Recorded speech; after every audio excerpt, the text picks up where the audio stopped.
Le damos lectura a las Escrituras y lo hacemos en el nombre de Jesús. Si la palabra de Dios, ¿quién ha creído a nuestro anuncio? ¿Y sobre quién se ha manifestado el brazo de Jehová? Subirá cual renuevo delante de él como raíz de tierra seca. No hay hermosura en él ni esplendor. Lo veremos, mas sin atractivo alguno, para que lo apreciemos. Despreciado y desechado entre los hombres, varón de dolores, experimentado en sufrimiento, y como que escondimos de él el rostro, fue menospreciado y no lo estimamos.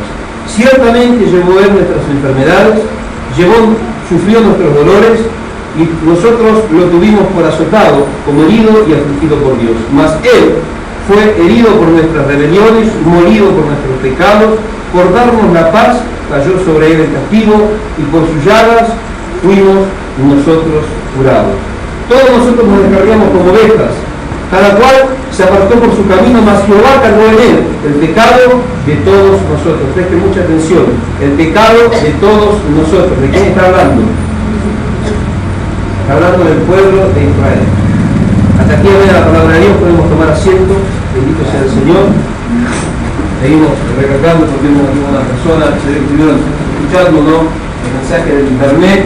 Dice: Jesús murió por toda la humanidad. Acá no dice que el Señor, gloria a Dios, llevó sobre él el castigo de toda la humanidad, sino dice que llevó el castigo de quién, de su pueblo. Reiteramos y super recalcamos: Jesús no murió por toda la humanidad, Jesús murió por los escogidos. ¿Cuánto dice nada? Esto, hermano, claro, el Señor, porque las últimas enseñanzas de este último mes cayeron como una bomba, hermano. Donde me ven, me atacan, me mandan un mensaje, yo me río. Yo le digo: nos sentamos, Biblia en mano, y hablamos con la palabra de Dios. Y si yo estoy equivocado, hermano, no tengo el más mínimo,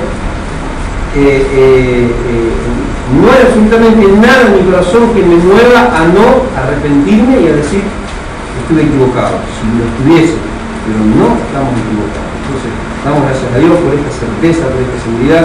Que veníamos hablando esta reunión anterior, la última enseñanza, estuvimos hablando el día viernes acerca de los juicios, nuestros 6 juicios que tuvo que enfrentar nuestro Señor, entre los cuales hubo juicios religiosos, pero también tuvimos un juicio, gloria a Dios, civil y político, que fue ante Pilatos. Hermanos, esto trajo consecuencias eternales para todos los que se vieron involucrados, empezando con la clase religiosa en la que en tiempo fariseos and company, como también, hermanos, de Dios, para Poncio Pilato y toda su corte. Hermanos, tuvieron la posibilidad, Poncio Pilato tuvo la posibilidad, escuche bien, porque esto va para usted también, para algunos, o para todos, cada uno sabrá cómo está su situación. Poncio Pilato tuvo la posibilidad, tuvo en sus manos el poder decidir qué hacer con Jesús. ¿Cuántos me entienden? Dicen amén. ¿Entienden lo que quiero decir, no? Y a muchos Dios los ha puesto en la misma situación. Dios puso en tus manos el poder decidir qué vas a hacer con Jesús en tu vida. ¿Cuántos dicen amén? No termine como Pilato. Ojo, esto no es un juego. Muchos toman el nombre de Jesús en vano. Dicen: yo soy cristiano. ¿Cuántos dicen amén? Tremendo, ¿no? Jesús, Pilato, perdón, tuvo la posibilidad de poder tomar una decisión con respecto a Jesús. Le preguntó acerca de la verdad. La verdad mismo estaba delante de él. Y Pilato estaba frenético y no con asuntos, problemas mentales, como lo habíamos estado estudiando, ¿no? Ese peso político que venía sobre esta gobernación que estaba ejerciendo Pilatos, que después, hermanos, terminó matándolo. Hay muchas versiones. Estuve buscando mucho material. Ayer, por ejemplo, yo lo prediqué y ese tiempo le decía: pastor, yo estoy aprovechando el tiempo porque tengo tantas actividades, y estuve, hermano, buscando material, buscando libros históricos.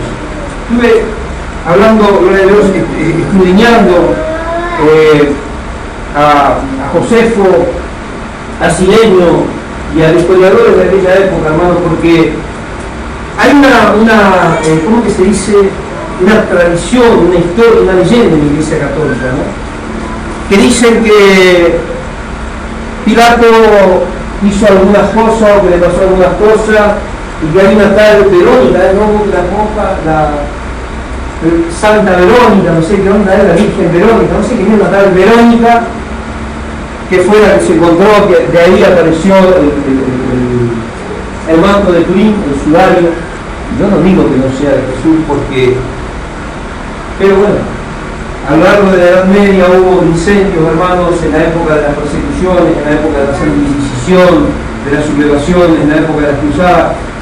Y los lugares donde estuvo este famoso manto de Turín, en una catedral sufrió un incendio y bueno, hacen la prueba de carbono 14, pero a través de este incendio este manto se contaminó y algunos dicen que data de la época de Jesús, otros dicen que es más anterior, otros dicen que después. Nadie sabe la ciencia cierta. La Iglesia Católica está muy aferrada a esta reliquia del manto de Turín y ellos dicen que por las heridas ellos pueden darse cuenta que verdaderamente era de Jesús. Por ahí sí, por ahí no. No decimos ni que sí, ni decimos que no, porque ese no es el tema de esta noche. Pero Dios, a lo que vamos es a que Pilato, después, hermanos, de entregar a Jesús para ser crucificado, pasó un tiempo. Todos recuerdan que en aquel tiempo el gobernante, o sea, el César, el rey en aquel tiempo, era el emperador Tiberio. El emperador Tiberio, después de un tiempito, hermano, comenzó a sentir una afección física, no se sabe, o sea, no pude encontrar ciertamente qué tipo de enfermedad, pero se sintió enfermo. Este emperador Tiberio, hermano, sintió que en Judea había un médico milagroso que solamente con la palabra sanaba a los enfermos. Agarró a uno de sus súbditos y lo envió a uno de sus soldados a la tierra de Judea a decirle a Pilato que enviara a Roma a ese médico sanador, porque se ve que la aflicción que tenía, que después derivó la muerte de este gobernante, de este César, era bastante fuerte. Cuando Pilato se vio ante esta situación, Pilato dijo que Jesús era un sedicioso, que esto, que aquello, bueno, que tuvo que ser crucificado.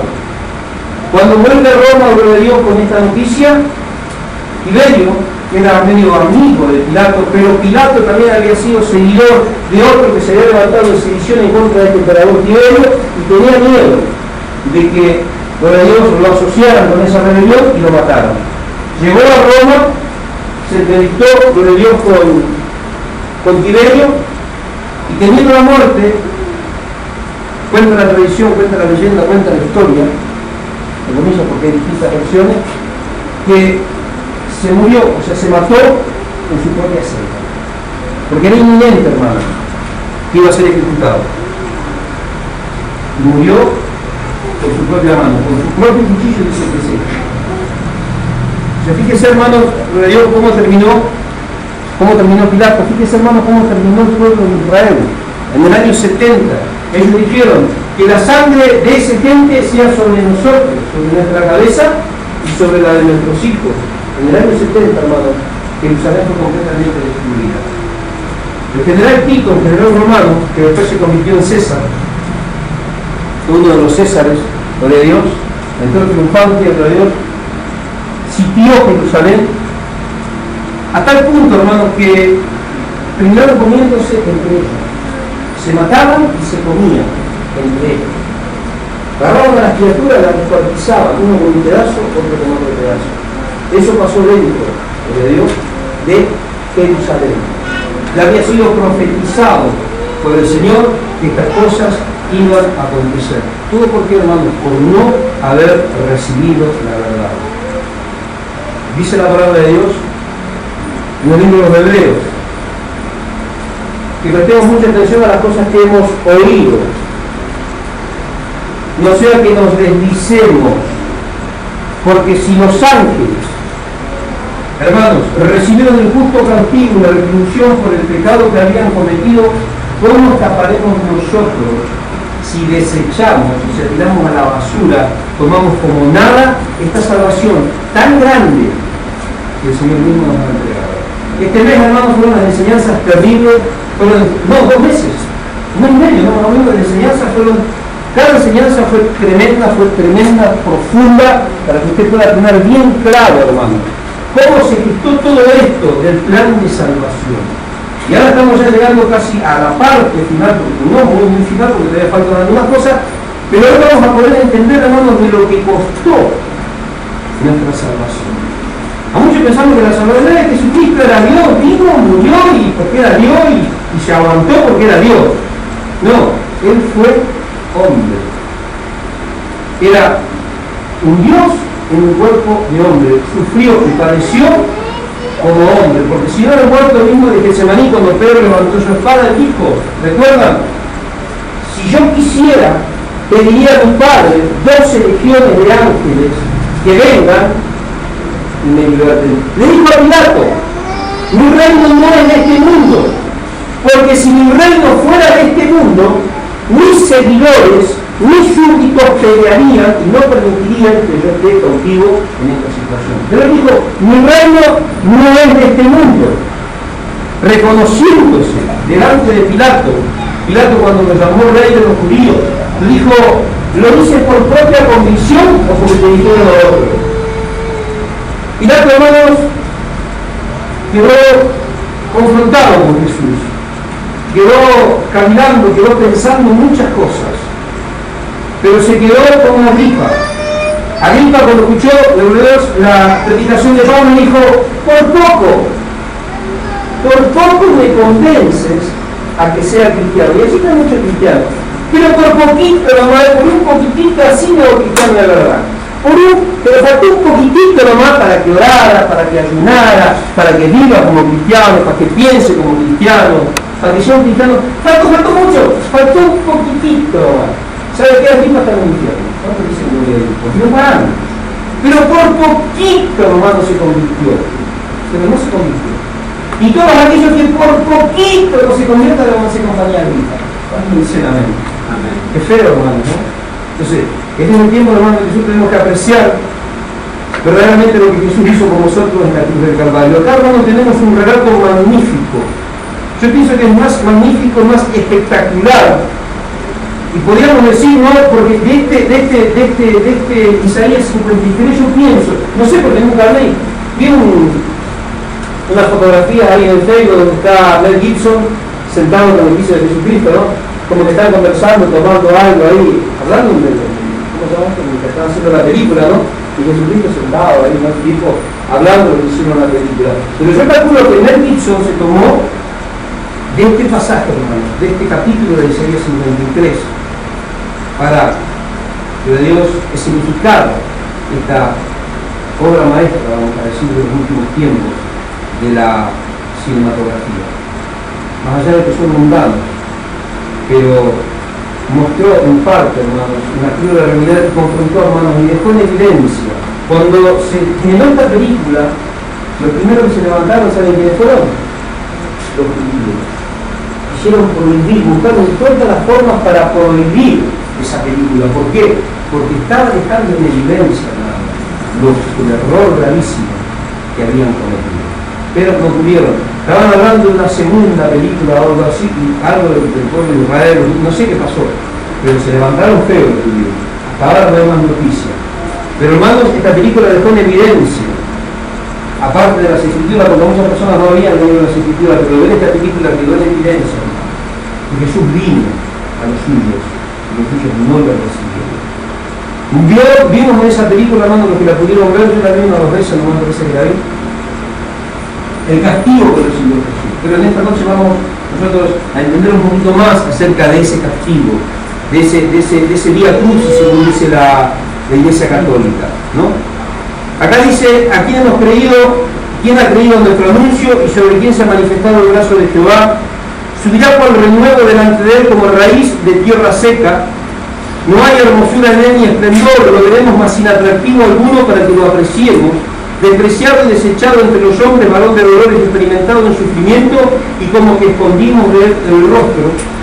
Fue menospreciado y no lo estimamos. Llevó él nuestras enfermedades, sufrió nuestros dolores, pero nosotros lo tuvimos por asustado, comedido y afligido por Dios. Todos recuerdan después de la predicación de los 3 años del ministerio, cuando lo vieron ahí en la cruz, quedaron todos ahí pero este es el que sanaba, este es el que resucitaba a los muertos, y ahora, ¿qué pasó? Mismo uno de los muertos que estaba al costado de él, ¿quién es el Hijo de Dios? Sálvate a ti mismo. Lo mismo le decían los soldados romanos. Qué tremendo, ¿no? Cumpliéndose las escrituras. Lo tuvieron por azotado, lo tuvieron por desdichado, lo tuvieron, hermano, por desechado por Dios. Como que Dios ya no tenía más nada que ver con él, como que todas las cosas que había hecho, muchos habían pensado también, creo yo, que habían sido, pero no por la mano de Dios, sino por la mano del innombrable. Porque decían que por obedecer mucho bajaron los demonios.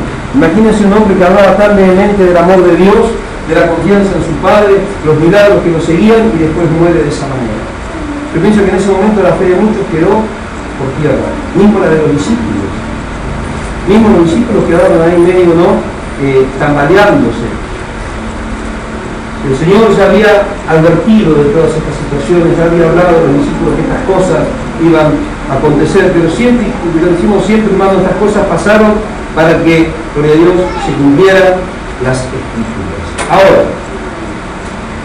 hermanos, el sufrimiento de Jesús comenzó en el mismo huerto de Getsemaní. Vamos a regresar un poquito a la historia. Vamos al Evangelio según San Juan, capítulo 18. Recordamos todos nosotros que ahí en el huerto de Getsemaní el Señor tuvo que beber esa copa de dolor, esa copa de frustración, esa copa de soledad. Pidió a sus discípulos que lo acompañaran. Los discípulos no pudieron velar una hora, se desvanecían de sueño, pero Jesús había entendido, dijo mismo en Getsemaní, le dijo: descansad ya, porque mi hora ha llegado. Había llegado la hora, hermanos, de que Jesús tenía que enfrentar de Dios los últimos metros que lo llevarían a la cruz. Momentos difíciles. Jesús sabía, hermanos, lo que iba a acontecer con él. Por eso era que su dolor, por eso era que su temor, su quebrantamiento, su sufrimiento y la aflicción, esa agonía que él padeció en el huerto de Getsemaní fue grande, porque Jesús sabía, hermanos, a lo que se estaba enfrentando. San Juan capítulo 18, versículo 28, dice: después de esto, sabiendo que Jesús estaba todo consumado, indicó para que la escritura se cumpliera: tengo sed. Y había una vasija de vinagre, entonces ellos la empaparon de vinagre con una esponja y poniéndolo en un hisopo se la acercaron a la boca. Y cuando Jesús tomó el vinagre, dijo: consumado es.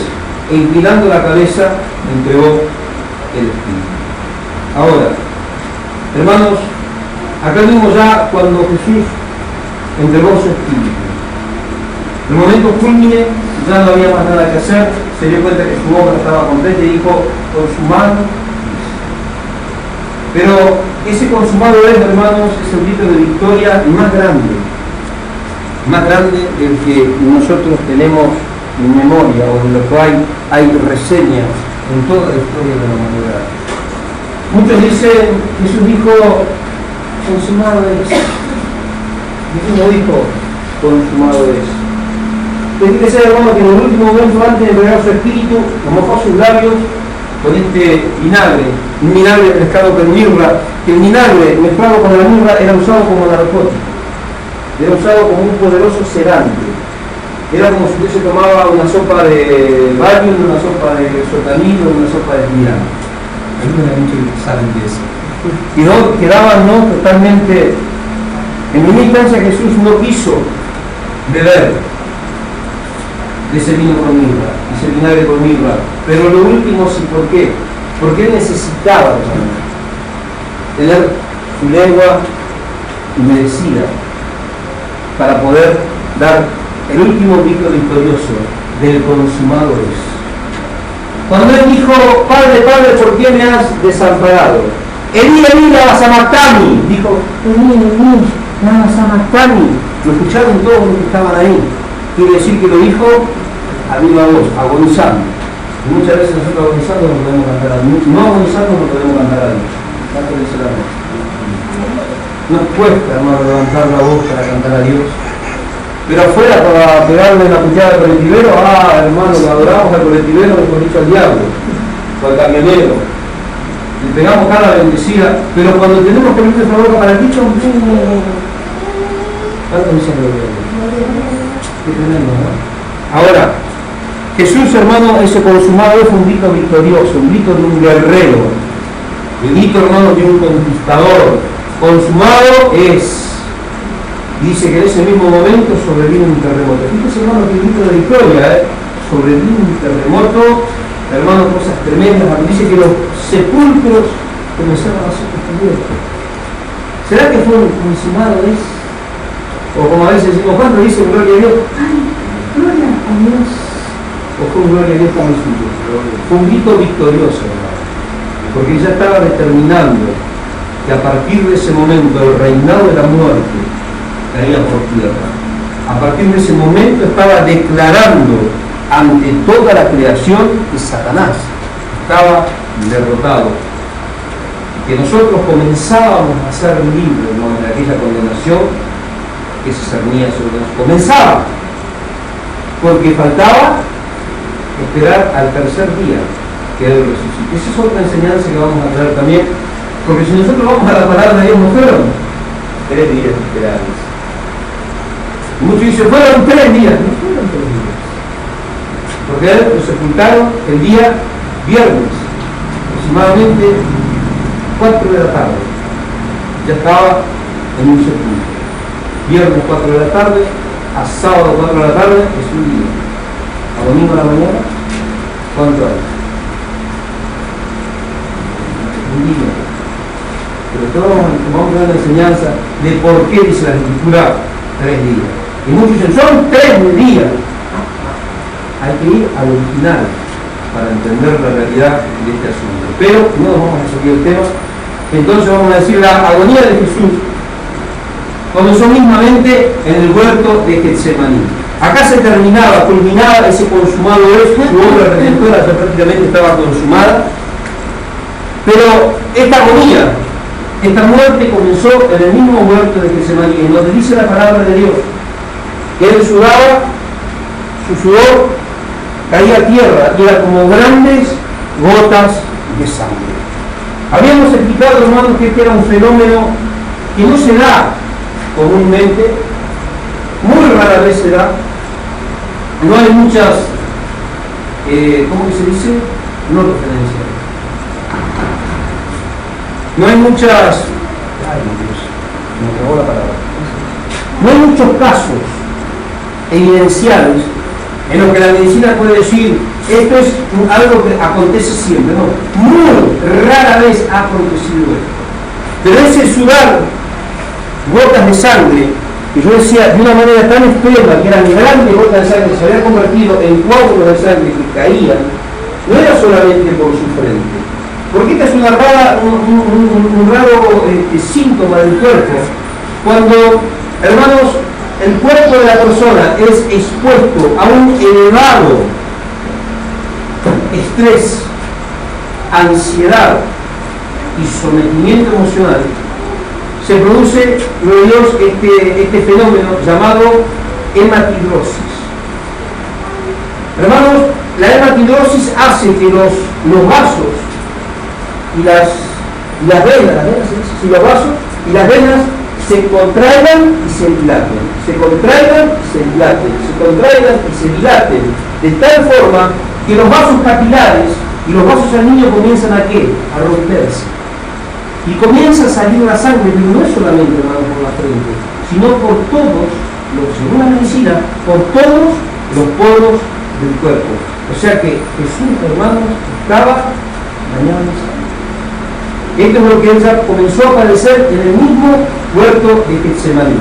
Ahora, esto es producido, vuelvo a reiterar, por un alto nivel de estrés, por un alto nivel de ansiedad y por un alto nivel de debilidad. Ahora, cuando este fenómeno llamado hematidrosis, según la medicina, se produce en la persona, hermano, causa muchos efectos y deja a una persona en un estado de debilidad supremo. Jesús salió del huerto de Getsemaní ya en un estado de ansiedad y debilidad suprema. La piel de la persona, hermano, cuando enfrenta este tipo de síntomas, queda frágil y sensible. O sea, después de que este fenómeno de la medicina se produce en el cuerpo de la persona, la piel de la persona queda totalmente, o sea, no se lo puede tocar. Yo a veces los chicos a veces se levantan mal, duermen mal, cuando tenés que amamantar los primeros días a la nena que no te dejaba dormir, y te levantás a la mañana y las cosas a las madres no se pueden ni tocar. Parece que se tocan la piel y les duele. A mí me pasa cuando tengo una rayuela, cuando tengo muchos problemas, y generalmente es normal, a veces le digo a mi esposa, acordarme, porque es tanta la tensión que yo quedo todo hecho un bolón. Yo estoy continuamente hecho un bolón. Y una vez a mi esposa cuando estoy hablando que viene y me da como ahí, yo digo, despacio. Y si apenas te estoy tocando, despacio, ¿por qué? Porque tan alto, gloria a Dios, el volumen de estrés hace que la piel quede sensible, yo no me puedo tocar la piel. Mi esposa me toca y le digo, me estás lastimando, y si apenas te toco, me estás lastimando, le digo. A mí me duele, pero ella no entiende que por el elevado volumen de estrés que hay en mi cuerpo, la hermana debe saber bastante de esto también, no se puede ni tocar la piel, uno mismo se toca, nos duele, molesta. Ahora, la hematidosis produce un volumen más alto de fragilidad y de sensibilidad.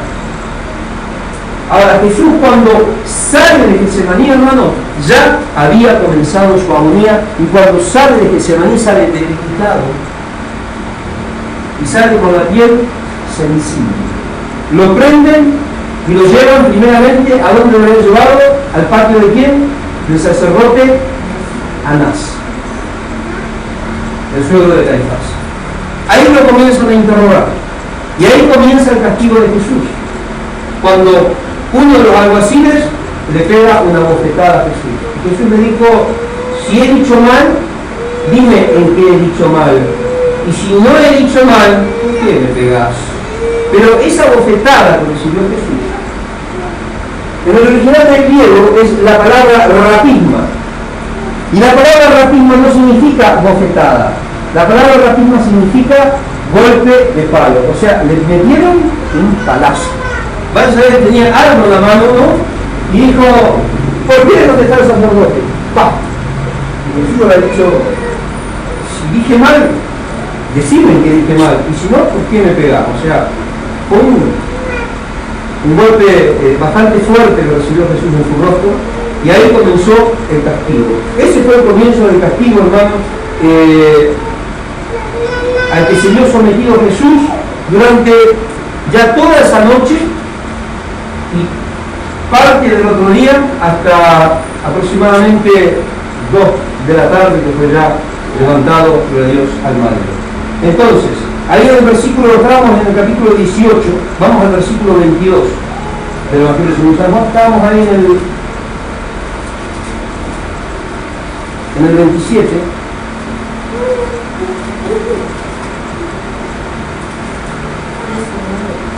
No, vamos al 18.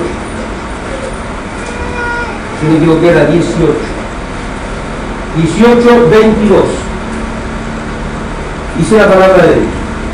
Cuando Jesús dijo esto, uno de los guardas que estaba allí le dio una bofetada diciendo, ¿así respondes al sumo sacerdote? Y Jesús respondió, si ha dado mal, testifica en qué está el mal, pero si bien, ¿por qué me golpeas? Entonces Anás lo envió atado ¿a quién?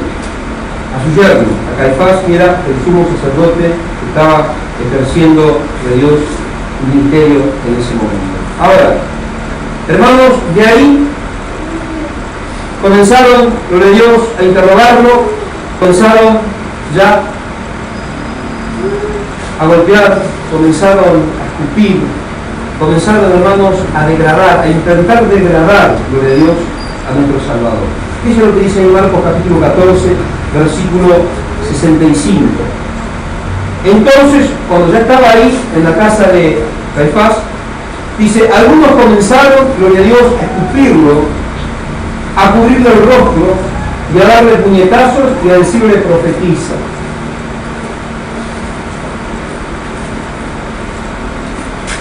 Para que nosotros podamos entender qué es lo que está diciendo la Escritura. Agarraron a Jesús, comenzaron a escupirlo, comenzaron a pegarle puñetazos. Pero ¿qué dice la escritura que hicieron?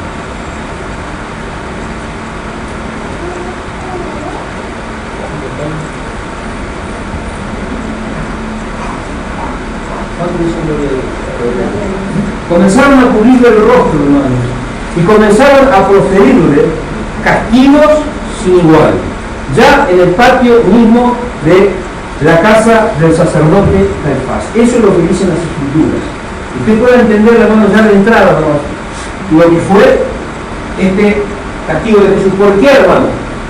Porque vuelvo a reiterar que a los judíos no les estaba permitido ejercer ningún tipo de justicia. Ellos dictaminaban cuál era la sentencia, pero todas las sentencias se veían sujetas a una revisión de quién? Del Consejo Romano. El procurador romano, el gobernador romano Poncio Pilato, en este caso, era el que tenía que releer el caso para dictaminar ellos la sentencia, porque no les estaba permitido ninguna ejecución ni tampoco lo de Dios proferir semejante castigo de Dios a nadie. Por eso tomaron este recaudo, lo cubrieron y le dieron, hermano, como se le vino gana, pero cuidando siempre de que el rostro de Jesús no llegase deformado ante Pilato. Ahora, fíjense que aquellos que guardaban tanto la ley, aquellos que enseñaban tanto, fueron los primeros que en todo el periodo del juicio, como vimos el día viernes, hermanos, pasaron por alto todas las indicaciones, todo lo que era su código legal, su código penal, lo dejaron a un costado, hicieron lo que se le vino en gana, porque el único propósito que ellos tenían en su corazón era sacar a Jesús del escenario, matarlo a como dé lugar. No importaba de qué manera, hermano. A ellos no les importó por encima del que ley, por encima de quién que a veces tenían que pisar. Lo importante era matar a Jesús. Fíjense de la manera, como estuvimos estudiando, estuvimos viendo también, de la manera en la que prácticamente arrinconaron a Poncio Pilato, para que a Pilato no le quedara otra que crucificar a Jesús. Fíjense qué tremendo, hermano, la rapiña que había en el corazón de aquellos sanedristas, de aquellos fariseos, de aquellos sacerdotes, ¿no? Lo que verdaderamente tenían que implantar, imponer y hacer cumplir la justicia eran los primeros que la violaban. Aquellos hermanos que tenían que cuidar por la vida del prójimo eran los primeros de Dios que sometían de Dios a su prójimo. Ahora, fíjense lo que dice ahí en Isaías capítulo 50. Bueno, vamos a pasar un poco por la Biblia. Isaías capítulo 50, hablando de esta situación, para que usted vea que no solo que está en la Biblia, sino que ya todo lo que padeció Jesús estaba profetizado y que se iba a cumplir justamente en el tiempo en el que debería cumplirse según el cairo de Dios, según el cronos de Dios, el cairo del tiempo de Dios, el cronos de Dios. Ahora, Isaías capítulo 50, versículo 6, dice: di mi cuerpo a los deudores y mis mejillas a los que me besaban la barba.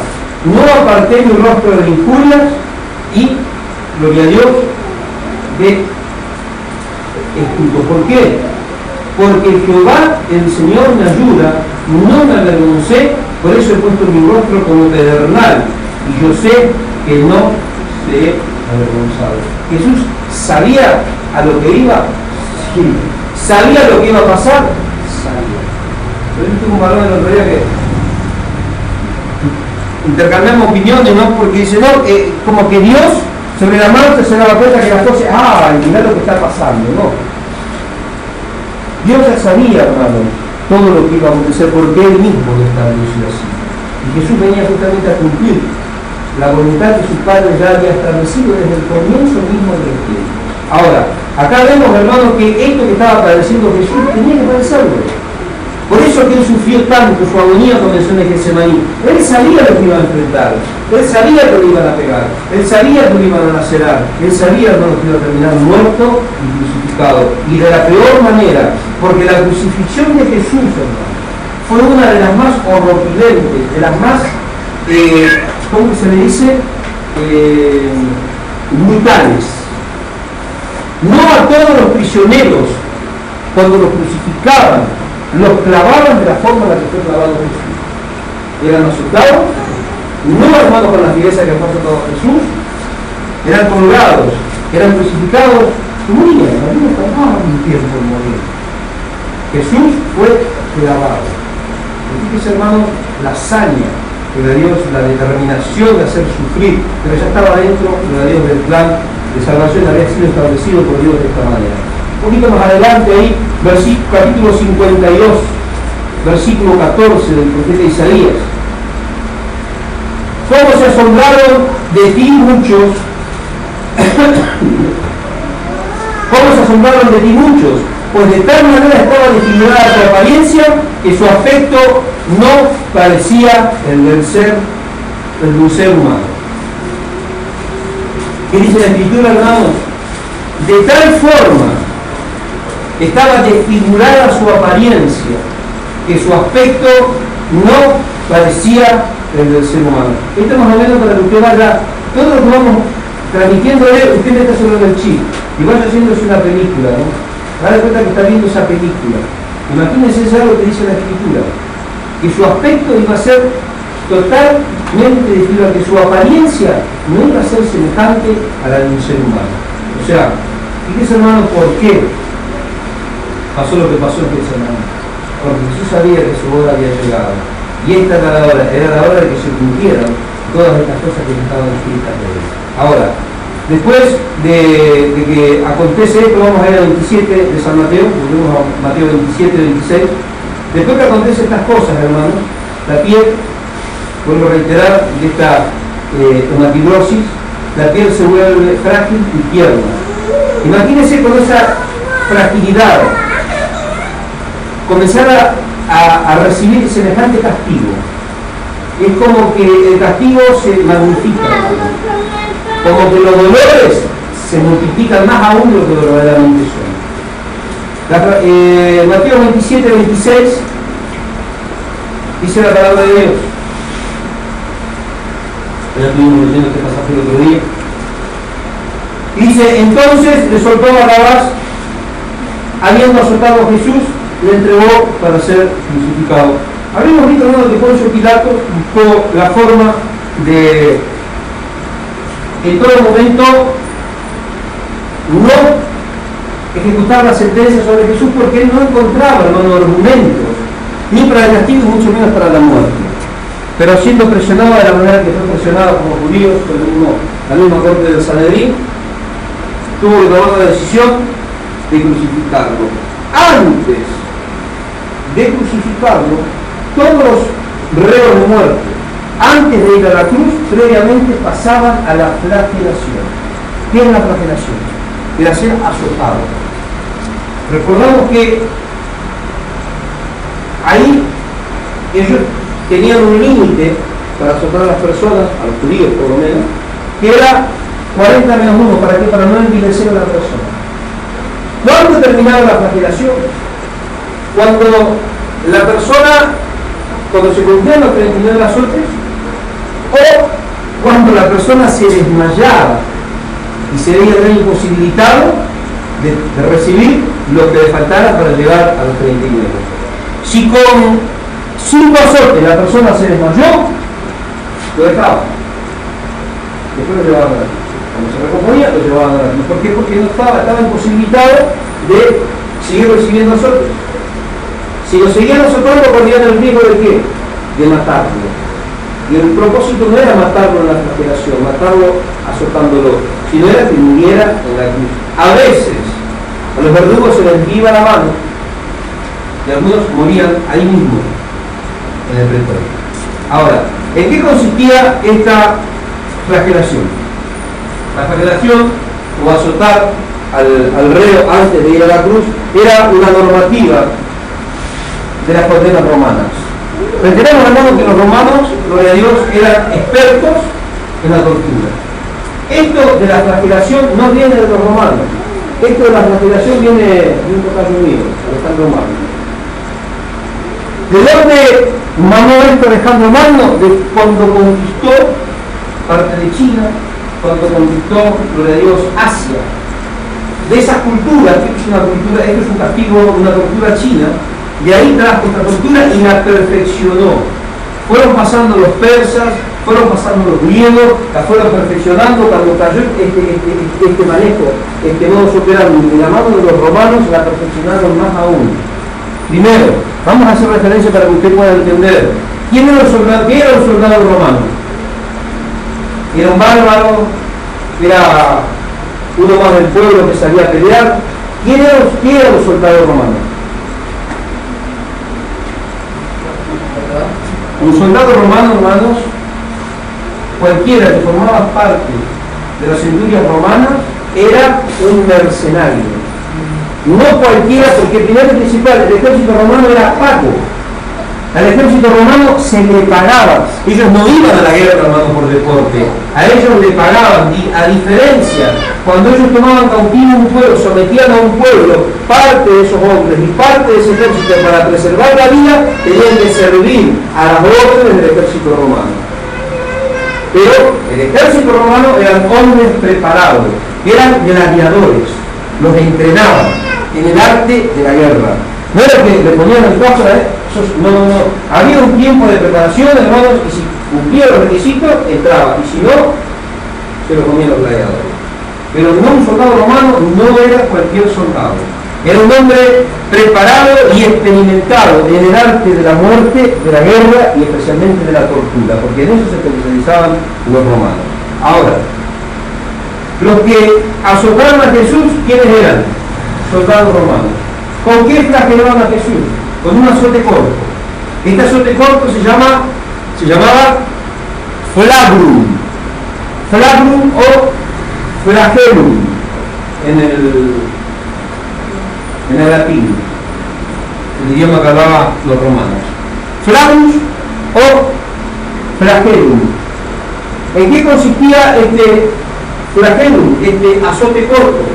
Consistía, hermanos, en un látigo con un cabo de madera, más o menos entre 35 y 50 centímetros, del cual salían cintos de cuero, generalmente 5 cuerdas, 5 correas de cuero, ceñidas al mango, y en esas 5 correas de cuero, en la terminal de esas correas de cuero se le ponían trozos de hierro afilados, bolas de metal, y se le ponían huesos de oveja. Cuando ellos, los comenzaban a infligir el castigo con este flagelo, al primer latigazo, esas bolas de metal golpeaban la piel y causaban contumaciones. Los pedazos de hierro se incrustaban junto con los pedazos de hueso de cabra, de oveja, afilados, se incrustaban en la piel y arrancaban. O sea que había algo que golpeaba y había otro que se incrustaba en la piel y lo arrancaba. Según los historiadores de aquella época, el castigo que fue infligido sobre Jesús superó los 60 azotes, cuando lo permitido eran 39. Acá vemos, hermanos, la brutalidad del castigo que recibió Jesús. Lo normal eran 39, que realmente no soportaban los 30, ninguno llegaba a más de 30, casi nunca sobrepasaban los 20, 25. Jesús soportó más de 60 azotes sobre su cuerpo, no desmayó, no se quebró. ¿Va entendiendo? Cada azote, hermanos, dado por estos soldados, era tremendo. El reo de muerte era atado, era amarrado a un poste, aproximadamente de 1 metro de altura. ¿De qué forma? Era amarrado de esta manera con la espalda encorvada. ¿Buscando qué? Buscando el mejor ángulo para poder infligir el castigo. Y que cuando se inflija el castigo, el cuerpo del reo no se debilite. Porque si usted lo pone así, le pega un azote y se le va para acá y el segundo le erró. Porque eran dos los soldados que infligían el castigo, uno de un lado y otro del otro. Infligía uno y venía el otro. Venía uno y venía el otro. De esa manera, hermanos, azotaban a los reos del muerte. Pero ellos, fíjense, lo amarraban de forma tal, o sea, que el cuerpo quede fijo. que la persona no se desmaye y se vaya para abajo, o sea que no hablarle uno. Siempre, sabiendo que ellos también tenían esa cualidad, hermano, de ser expertos en la tortura. Los azotes se infligían desde el hombro, bajaban hasta las nalgas, y de las nalgas hasta las piernas. O sea, no había, hermanos, un solo centímetro de su cuerpo que no había sido flagelado. Hermanos, cuentan los historiadores de aquella época, los que presenciaron en vivo y a todo color esta flagelación. Dice, hermanos, que el cuerpo quedó lacerado de tal manera que cada vez que le infligían el castigo y cada vez que volvían con el látigo, los pedazos de carne salían por lonjas. Dice que quedó al descubierto prácticamente todo su costillado, sus tendones, sus venas. ¿Cuánto de sangre? Y usted toma un poco la sangre de Jesús. Yo quisiera saber lo que le vamos a decir, ¿no? Cuando nos presentemos delante de Él. Cuando veamos las marcas, porque las marcas todavía están en nuestros cuerpos. Qué tremendo, ¿no? Tenemos que tener cuidado nosotros en este tiempo, hermano, y no volverle la espalda al Señor. Fíjense, hermano, todo lo que Él soportó para que nosotros en este tiempo tengamos esta posibilidad y no tener que pagar lo que Él ya pagó por nosotros. Él pagó la culpa del pecado, la llevó en su cuerpo. Pero si nosotros, hermanos, no tomamos en cuenta, gloria a Dios, este regalo que Dios nos está haciendo, vamos a pasarla mal. Y eso va a ser más jodido porque va a ser por toda la eternidad. Mientras Jesús, hermanos, fue caminando hacia el mismo lugar en donde lo iban a flagelar, Él iba siendo golpeado, Él iba siendo cascoteado, lo escupían, le daban golpes de puño. En ningún momento dejaron infligir de castigo. Cuando no era el pueblo, era uno. Cuando no era uno, era el verdugo. Y cuando no, siempre había alguno, pero en ningún momento, hermano, dejaron de infligir ningún tipo de castigo. Por eso Él dice que soportó. Él fue obediente hasta la muerte y muerte de cruz. ¿Y dónde estaba, por Dios, la victoria? En que Él, hermanos, al ser flagelado, no se hubiese desmayado. Él tenía que soportar. Porque esa era la condenación del pecado, ese era el pago del pecado. Él estaba llevando a Dios, estaba pagando el precio del pecado en su cuerpo. Ese era el precio que tenía que pagar Jesús. Habíamos dicho que lo comenzó a cargar ya en el huerto de Getsemaní. Esto vamos a ver cuando ella cargó ese pecado en su misma alma. Eso fue ya cuando él estaba ahí en la misma alma. Ahora, entonces, esta flagelación, hermano, al punto a la que nos llevaron con Jesús, dice que cada vez, hermanos, que los médicos forenses están investigando lo que dice la medicina forense, dice que cuando se producen esas heridas, hermanos, y salen esas lonjas de carne, ¿quiénes vieron la película de la Pasión de Cristo? Primero, en un momento Jesús tiembla todo, que hace Jesús tiembla todo, bueno, eso es real. Eso produce, hermanos, estos desgarramientos comunales de tendones, de nervios y de músculos, de carnes. Era una masa de sangre sanguinolienta, una masa, algo impresionante, no se podía saber qué era. Y esto causa, hermano, espasmos, causa efectos, calambres, cosas tremendas. El cuerpo comienza a temblar, el cuerpo comienza a sacudirse. Y así todo, Jesús se seguía manteniendo firme, no desmayaba. Esto era lo que enardecía en aquel tiempo a los verdugos, porque los verdugos querían que Jesús desmayara. Lo voy a reiterar, soportó más de 60 azotes. Así que imagínense cómo quedó su cuerpo. Ahí podemos decir, no piel y huesos, prácticamente huesos, tendones, hermanos, músculos al descubierto. Imagínense que a veces se corta un dedo y dice, ¡ay, me estoy muriendo! Imagínense, hermanos, que lo recarguen con tanta brutalidad. Yo pienso que ninguno de nosotros, hermanos, hubiese soportado ni el cachetazo del escritorio. Se da cuenta porque, hermanos, tenemos que tomar muy en serio esto de la salvación. No solamente eso, hermano, esos pedazos de carne, pedazos de tendones y músculos quedaron completamente al descubierto. Le tiraban agua. Imagínense que se corta y se tira agua. Por Dios, un sufrimiento, hermano, que no tiene parámetros. Es más, a este tipo de sufrimientos. Se lo llamaba el sufrimiento en Inquisición, porque, hermanos, no había ninguna palabra para la medicina moderna para poder describir el tipo de sufrimiento. Lo pusieron como sinónimo del sufrimiento de la cruz, el dolor de la cruz. No hay otro parámetro, no hay una palabra que pueda describir, hermanos, este tipo de dolor, este tipo de sufrimiento.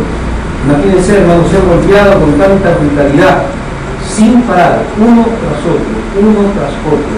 Esto fue lo que tuvo que soportar Jesús. Ahora, este dolor tan grande, según dicen los estudiosos, tanta pérdida de sangre, llevó el cuerpo a una situación la cual la medicina la llama hipovolemia.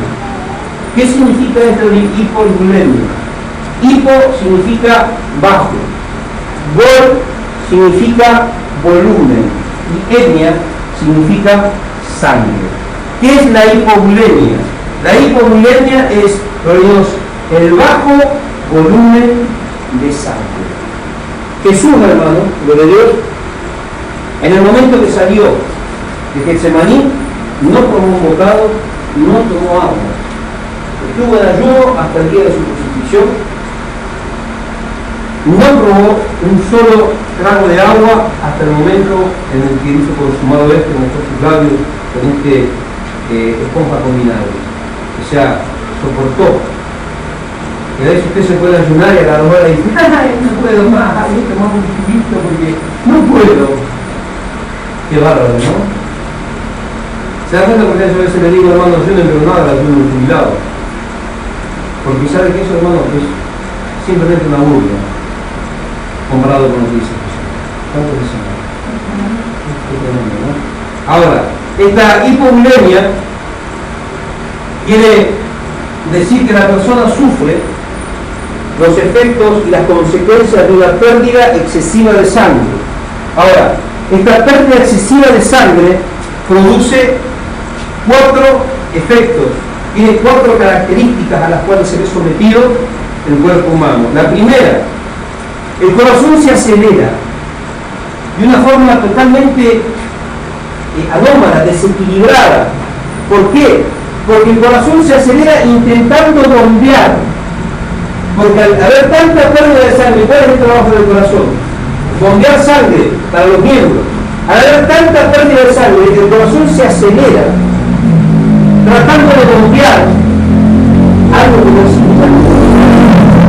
Imagínense, a veces ustedes saben, tiene un poquito agitadito.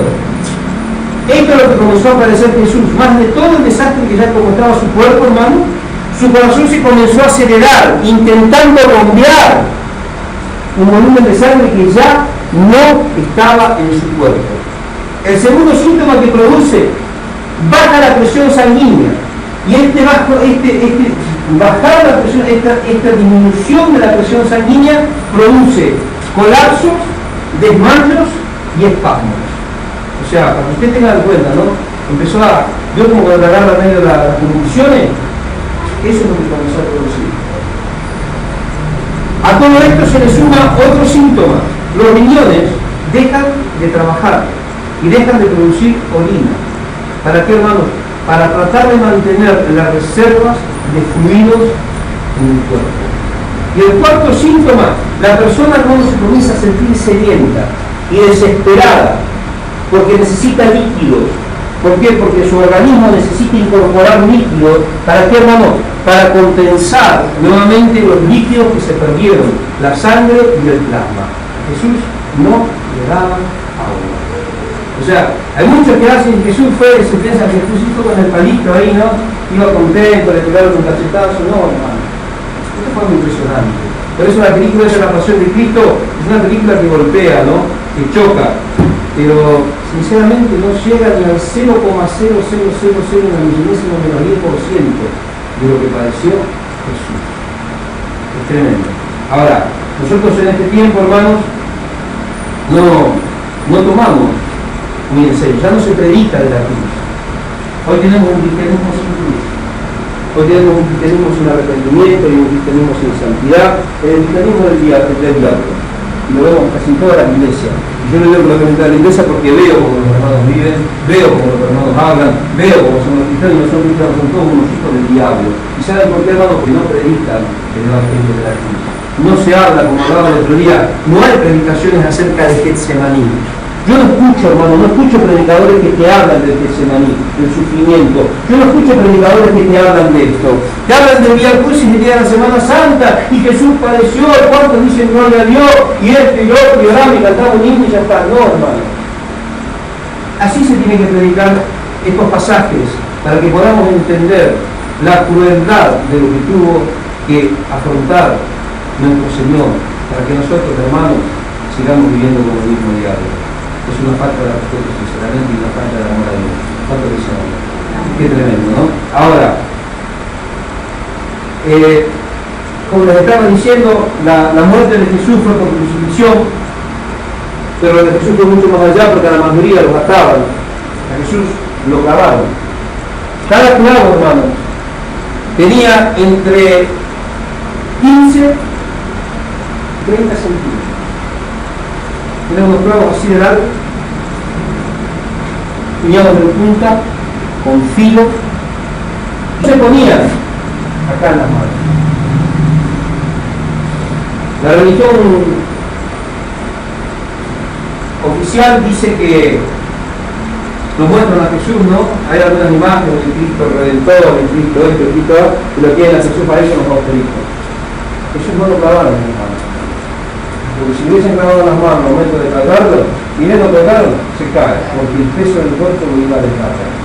Ahora vamos a ver bien, hermanos, con qué lugar específico estuvieron esos clavos, porque a todos los males que ya venían aconteciendo sobre el cuerpo de Jesús, se le sumaron más por uno. Cada cosa, hermanos, que le hicieron a Jesús fue con un carácter físico, tortura, en grado sumo. Cuando después que terminaron de flagelar a Jesús, dice que los soldados comenzaron a burlarse de él, le pusieron un manto de fojaje de sus vestiduras, la repartieron entre sí para que se cumplieran las escrituras, echaron suerte a ver quién tocaba esa túnica tan preciosa que tenía Jesús, y le pusieron un manto púrpura, y dice que le pusieron una corona de espinas, le dieron una caña a modo de cetro, porque él era el rey de los judíos. Ahora, generalmente las representaciones, que lo que más tenemos nosotros las representaciones es lo que traemos de la Iglesia Católica, que la corona de espinas era una coronita que se tenía acá, una hinchita. La corona de espinas, hermanos, que le pusieron a Jesús, según dicen los estudiadores, según se estilaba en esa época, no era una corona a modo de hincha, sino que era una corona a modo de casco. Estaba hecho justamente con un arbusto muy espinoso que había en ese tiempo y se usaba mucho ahí en esa zona geográfica para calentarse, para hacer leña, se usaba para el fuego, o sea que de eso tenían a montón. Así que tejieron esa corona de espinas y se la pusieron en la cabeza. Dice la palabra de Dios también, hermanos, que comenzaron a golpearlo. Dice, las escrituras están diciendo que con una caña golpeaban, gloria a Dios, Jesús. Y cada vez que lo golpeaban con la caña, esas espinas que hacían, se introducían más y más y más. Ahora, toda la parte, hermanos, de la frente, cabeza, cráneo, cuero cabelludo, cuello y cervical, es la parte más sensible que tenemos del cuerpo humano. En donde están la mayoría de los nervios, hay mucha sensibilidad. Estas espinas se le clavaron directamente, hermanos, algunas atravesaron prácticamente el cráneo de Jesús. Usted imagínese, usted se toca, se queda la marca, se te hincha, los que se afeitan, cuando te afeitan, la penita te hace un pico y te sangra y no para de sangrar. Imagínense en toda la parte de la frente y las sienes. Cada espina, hermano, atravesó venas, atravesó vasos, tendones. Imagínense, hermanos, el sufrimiento, el nervio óptico, toda esta parte de acá. porque todo esto fue aplastado y las espinas se incrustaron. Cuando le pegaban con la caña, le pegaban a Jesús con la caña y le pegaban acá en la nuca. Acá en la nuca hay un nervio que se llama los nervios cervicales y de ahí también sale el trigémino. Luego algunos dicen, tengo una vena, a veces tengo una vena y media, y a veces cuando le digo a mi esposa, estoy con una vena, entonces a mi esposa, acá que no toque. Usted, ahora, tóquese acá tóquese ahí, y hágase así, y hágase así, ¿ya que me duele? Bueno, todo eso es el nervio trigémino, son terminaciones nerviosas que derivan del trigémino. Y se toca, usted dice, ahí nomás se toca y hace así, y siente esa segunda vez que duele, acá, la base se encuentra ahí, y usted siente medio, si se toca un poquito fuerte, le duele. Imagínense que se le clava de algo. ¿Alguna vez tuvieron problemas de cervical ustedes? ¿Saben lo que duele las aflicciones de la cervical?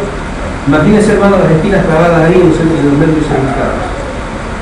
Sumado a todo el maltrato, hermanos, a toda esta flagelación a la que se había sometido Jesús, le aplican la corona de espinas. Cuando le aplican la corona de espinas, le ponen el manto y lo comienzan a golpear con una caña. Ahí comienza el camino de Dios ya al monte de la calavera. Desde el lugar del pretorio romano al lugar en donde él fue crucificado hay aproximadamente entre 600 y 800 metros. Y eso fue lo que la Iglesia Católica dice el Vía Crucis, el último tramo de la pasión de Cristo. Ahora, en ese trajinar y en las condiciones en las que estaba Jesús, le pusieron el travesaño. Hay muchas representaciones que lo ponen a Jesús que va con la cruz, dice, el que quiere venir después de mí, dice, tome su cruz y le ponen a Jesús con una cruz grandota.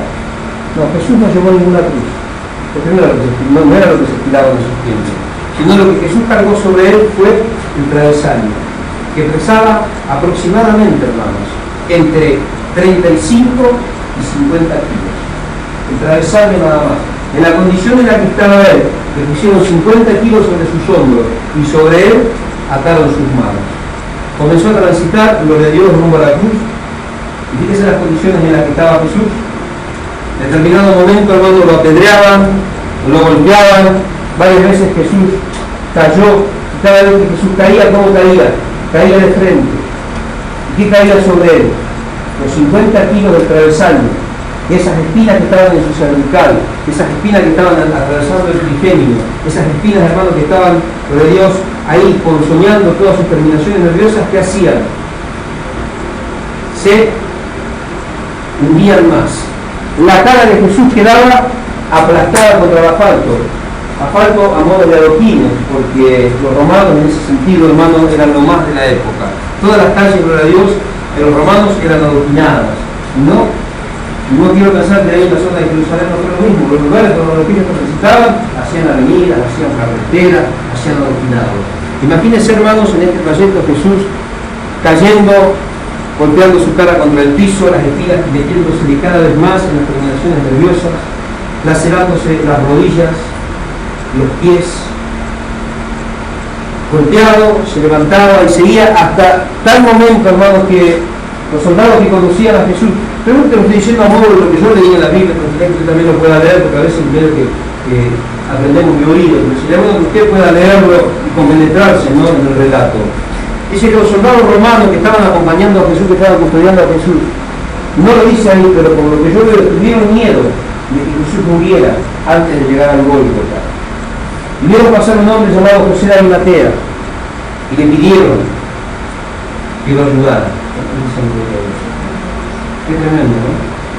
Y que, hermanos, ya los soldados les habían dado como miedo, porque si les llegaba a morir ahí antes de llegar a la cruz, los que iban a pasar a la cruz iban a hacer eso. Entonces los romanos se manejaban así, no andaban con mucha vuelta. Pecaste, no andaban con mucha vuelta. Por eso ser soldado romano no era fácil, no era para cualquiera. Ahora, estos soldados tuvieron miedo y pidieron a José de Arimatea que ayudara a Jesús para llegar a la cruz. Cuando llegaron al monte de la calavera, ahí, hermanos, acuestan a Jesús,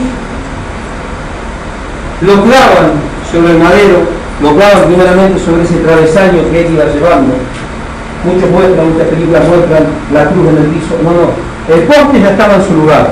Lo único que hicieron es clavar a Jesús al travesaño y después con una soga subirlo. Era tremendo. Subirlo, hermano, colgarlo hasta engancharlo arriba. Y después recién clavaban sus pies al madero. Cuando empiezan a poner los clavos, no lo pusieron en las manos, sino lo pusieron en las muñecas. Pero no en cualquier lugar. Hay un lugar en donde ellos ponían los clavos, hermanos, con una precisión. Ahí se encuentra un nervio que se llama el cúbito. Y cuando uno, hermano, yo tengo un problema con la muñeca, y cada vez me le pasó, se torció la muñeca, y Dios qué doloroso que es. Imagínense que un clavo de las dimensiones de las que usaban ellos comience a atravesar su nervio cúbito o su nervio radial, que eran los dos nervios que estaban ahí en ese lugar. En este lugar, acá justo en este lugar, es en donde fueron puestos los clavos de este lado. Pero atravesaron justamente el nervio cúbito y el nervio radial, que están en este lugar, causando, hermanos, un dolor, causando calambres y un dolor horripilante. Imagínense los dos brazos del Señor clavados de semejante manera. Ahora, en los pies, cuando fue subido a la cruz, clavaron sus pies, pero también, hermanos, los pies fueron clavados uno sobre otro. Hay algunas representaciones que lo ponen un pie a un lado y un pie al otro. No, los pies fueron clavados, pusieron un pie, pusieron el otro pie y ahí clavaron los dos pies juntos y, gloria a Dios, lo aseguraron al madero. Los clavos eran puestos en un lugar específico. Los clavos de los pies estaban en el segundo espacio intermetanciano, o sea, en el nervio profundo del peroneo. Algunos escucharon alguna vez me fracturé el peroné. Yo cuando tienen el guince, ¿dónde se guinza? Esta parte acá del empeño. Ahí está el nervio intermetanciano y ahí está el nervio peroneo. Imagínese usted se golpea su hombro cachito, el dolor que causa. Bueno, ahí, en esos nervios, en donde clavaron los clavos que atravesaron los pies del maestro. Después, una vez que fue subido a la cruz, fue puesto, hermano, prácticamente en una posición fetal, medio sentado, con los brazos extendidos. Al tener los brazos extendidos, en esa posición, a Jesús ya con todo el problema que venía, venía derivándose de las pérdidas de sangre, su corazón que estaba trabajando de una manera muy acelerada, no había líquido para reponer, comenzó a tener problemas respiratorios, comenzó a tener problemas cardíacos. O sea, todo su organismo colapsó. Completamente todo su sistema nervioso estaba totalmente colapsado, estaba totalmente siendo torturado, atravesado los nervios. O sea que el dolor, hermanos, es algo que es indescriptible. Por eso digo, los médicos no encontraron un término para poder describir, lo describieron como el sufrimiento de la cruz. Porque es impresionante, hermano, lo que padeció nuestro Señor. Ahora, cuando el cuerpo, hermano, fue levantado, fíjese, dice que cuando el cuerpo es jalado hacia abajo, o sea, después de estar crucificado, con los padecimientos que estaban sobre el cuerpo del maestro, y el cuerpo es jalado hacia abajo, comienzan a tener problemas en los nervios intercostales, que son los que están acá abajo. Ahora, ¿qué es lo que produce esto? ¿Qué es lo que genera esto? El peso del cuerpo jalado hacia abajo, con los brazos y hombros extendidos, que tendían a estar fijos, los músculos intercostales, dice, quedaban en un estado de inhalación. ¿Qué es inhalación? Cuando respira, afectando ¿qué? La exhalación. O sea, quedó, hermanos, en una posición en la que él perfectamente podía inhalar, pero ¿qué es lo que no podía hacer? Exhalar. O sea, ¿cuál es la sensación que sentía que se estaba ahogando? O sea, respiraba, pero no podía salir. Se produjo una sobreacumulación, una sobredosis, hermanos, de anhídrido carbónico, que es lo que nosotros exhalamos cuando respiramos. Sumado a todo lo que ya estaba aconteciendo en el organismo del maestro, esto fue como la frutilla de la torta. Hermanos, comenzó a asfixiarse. Él, para poder, respirar y para poder exhalar, ¿qué tenía que hacer? Tenía que hacer fuerza sobre sus pies y enderezarse para poder exhalar y para poder inhalar. Y después de respirar, ¿qué hacía? Se soltaba nuevamente. Y cuando se soltaba, ¿qué hacía? Caía. Y cuando caía, hermanos, el dolor que seguía produciendo estos clavos, tanto en los pies como en sus muñecas, causaba un dolor tremendo. O sea, esto fue lo que padeció el Señor. Y fue durante varias horas. ¿Saben que se subió a la cruz y murió? Varias horas, hermanos, que estuvo en la cruz, aproximadamente 3 horas, hasta que entregó su espíritu. Cuando el Señor entregó su espíritu, hermanos, antes de entregar su espíritu venía teniendo esta experiencia, sobre todo su cuerpo, calambres, dolores musculares, y él veía, hermanos. Él veía a toda aquella gente que lo estaba mirando y veía que prácticamente ninguno de ellos creía en él. Pero él sabía, hermanos, que después, según dijo el profeta Isaías, él vería el fruto de su aflicción, o sea, su iglesia, los salvos, y quedaría satisfecho. Yo no sé si llega a la iglesia en el tiempo y queda muy satisfecha, pero yo sé que va a estar satisfecho con aquellos que entren al reino de Dios, con aquellos hermanos que tomaron verdaderamente en serio este caminar cristiano y que valoran lo que Jesús hizo por nosotros en la cruz del Calvario. Nosotros, entendiendo todo esto, con esta dificultad que tenía el maestro para poder exhalar el anhídrido carbónico, se produjo en él otro efecto llamado por la medicina acidosis. Esta acidosis, o sea, la sobreacumulación, vamos a decir, de anhídrido carbónico no exhalado en el cuerpo, comenzó a producir espasmos y paros cardiorrespiratorios. Jesús terminó muriendo cuando entregó su espíritu de un paro cardiorrespiratorio. Ese fue, gloria a Dios, el último momento de Jesús cuando entrega su espíritu y sufre un paro cardiorrespiratorio. Y después ya se estaba haciendo prácticamente las 3 de la tarde, eran vísperas de sábado y eran vísperas de Pascua. No podía, hermanos, quedar, recuerdan, ni en vísperas de Pascua, ni en vísperas de sábado, no podía quedar absolutamente nadie crucificado, en vísperas de fiesta ni en vísperas del día santo. O sea que antes de que llegara el sábado, o sea, antes de las 6 de la tarde aproximadamente, todo lo que estaba en la cruz tenía que ser bajado. Tenían que ser sacados de ese lugar y llevados a su tumba. Los dos que estaban al costado de Jesús no estaban muertos. Uno no había muerto, le habían quebrado las piernas porque esa era la costumbre. A los que todavía no habían muerto, les quebraban las piernas. ¿Para qué? Para que terminaran de morir. Pero cuando llegaron a Jesús, vieron que Jesús estaba muerto. Jesús ya había entregado su espíritu, Jesús estaba muerto. No hizo falta que quebraran un solo hueso de su pierna para que se cumpliera también lo que dicen las escrituras en el libro del profeta Isaías, que ni un solo hueso fue quebrado. Y su santo no vio corrupción. Pero también, hermanos, su costado fue traspasado. Este soldado romano, de Dios, un hombre preparado en el arte de la muerte, cuando le entierran la lanza, se cree que aproximadamente fue lo normal, lo que generalmente uno que está en esta situación hace para cuando busca la muerte de otro. Fue enterrada entre la cuarta y quinta costilla de Jesús. Ahí entró la lanza, atravesó todo el pulmón y llegó al corazón.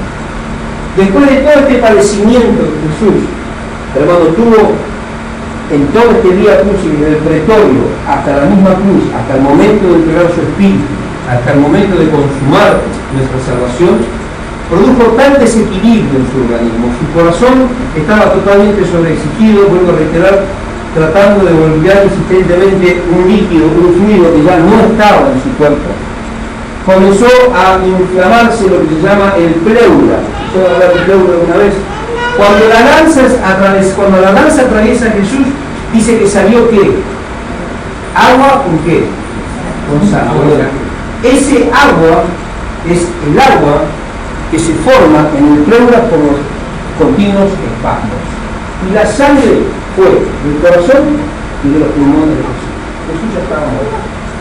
Entonces, en ese momento, hermanos, gloria a Dios, dice que antes de eso, cuando el Señor dijo consumado es, sobrevino ese terremoto, uno de los soldados romanos dijo, este sí era el Hijo de Dios. ¿Saben quién era ese soldado romano? Que estaba al pie de la cruz de Jesús, y que cuando vio que Jesús le entregó su espíritu y sintióse consumado es, y sobrevino ese gran terremoto, y dice que los cielos se conmovieron, reconoció, según dice las Escrituras, que este sí era el Hijo de Dios. Ese romano creyó. ¿Saben quién es ese romano? Está en la Biblia, Cornelio. Ese es el que después creyó junto a toda su familia y recibió el Espíritu Santo cuando Pedro lo visitó en su casa. Fíjense, hermanos, hombres paganos y recibieron el impacto de la cruz. Muchas veces nosotros decimos ser cristianos y vemos el impacto de la cruz. Hermanos, qué tremendo que nosotros podamos en el tiempo entender las verdades de la cruz, podamos ver, hermanos, cuáles fueron los sufrimientos a los que se vio enfrentado nuestro Señor. Y dice que Él menospreció el oprobio y se gozó. ¿Por qué? Porque Él sabía que eso produciría frutos de salvación. ¿Para qué? Para aquellos que verdaderamente crean. Y los que creen, creen de verdad. Los que creen, no creen a medios. Y los que no creen se van a condenar. Entonces, esto es para que creamos. Ahí está la hermana, me dice, ¿cómo hago para creer? Crea, porque los que no creen, lo dice la Biblia, serán condenados. Y justamente Él padeció todo esto. ¿Para qué? Para que aquellos que no creían a través de esto puedan creer y que no sean condenados. Solamente ese fue el propósito, hermano, por el cual Jesús murió, por amor a los escogidos. Entonces nosotros en este tiempo, hermano, vamos a entender, tuvimos todas las enseñanzas que venimos trayendo hace un mes y medio más o menos, pudimos entender en qué se basaba esto de la salvación. Estudiamos todo sobre las doctrinas de la gracia, pudimos ver a Dios en todo su esplendor, pero vimos también a Dios en toda su magnificencia de carroña. Vimos a Dios, hermanos, en su santidad y vimos nosotros en nuestra inmundicia, en nuestra debilidad. Cuando vemos a Dios, gloria a Dios, en su santidad, vemos al hombre verdaderamente como es. Y cuando vemos al hombre como es, tenemos que mirar rápidamente a la cruz. Cuando miramos a la cruz tenemos que creer verdaderamente en lo que el Señor hizo. Porque si creemos a medias no alcanza, no sirve. Y estamos más perdidos que el mismo cachorro. Nos podemos decir un segundito nada más. Damos gracias a Dios en esta noche.